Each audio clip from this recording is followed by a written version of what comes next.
Panahon na raw para tanggapin ni Senador Alan Peter Cayetano ang kanyang pagkatalo bilang Senate President. Bagamat may halo raw kasing politika ang pagkilala sa liderato ni Senador Sherwin Gatchalian, malabnaw din talaga ang suporta sa kanya ng ibang kasamahan.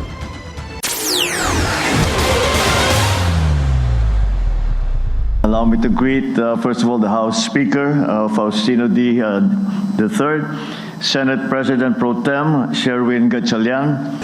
Senate President Pro Tem Sherwin Gatchalian. Ang dalawang beses na pagbanggit na ito ni Pangulong Bongbong Marcos on Independence Day, the first time since Malacanang acknowledged Senator Sherwin Gatchalian as Senate President Pro Tempore, nararapat lang daw na kilos ng ehekutibo. Ayon kay Professor Lester Balmatero, senior lecturer sa UP Diliman, it's about time PBBM publicly legitimizes the new majority para daw sa stability ng Senado. May politika nga ba sa recognition na ito o kumikilos lamang ang Pangulo para umusad na ang Senado mula sa gridlock sa pagitan ng bagong mayorya at minorya?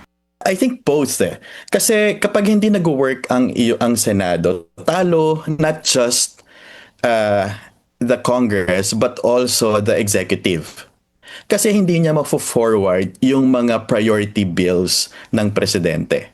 But syempre, meron ding politika dyan, no? Tinitingnan natin na yung pag-legitimize ng presidente kay Senator Gatchalian, it's not just about, passing laws and all, but yung politics also, particularly doon sa impeachment case, no, ni Vice President Sara Duterte. Kasi kung sino yung presiding officer, medyo malaki yung power na, no?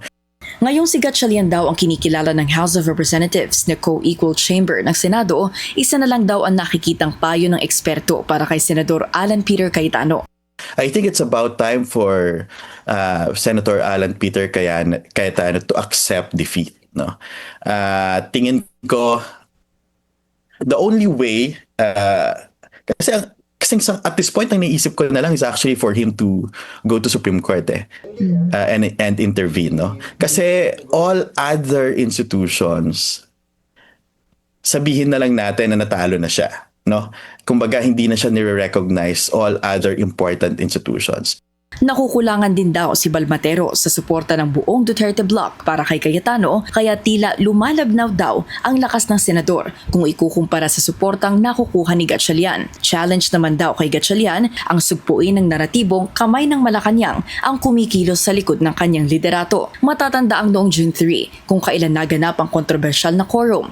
Nag-anunsyo ng recognition ng palasyo 1 oras lang matapos ihalal bilang Senate President Pro Tempore si Gatchalian. Independent minds pa rin naman itong mga senador na to. Pero to say completely na rubber stamp yung ginawa is also wrong, not to say.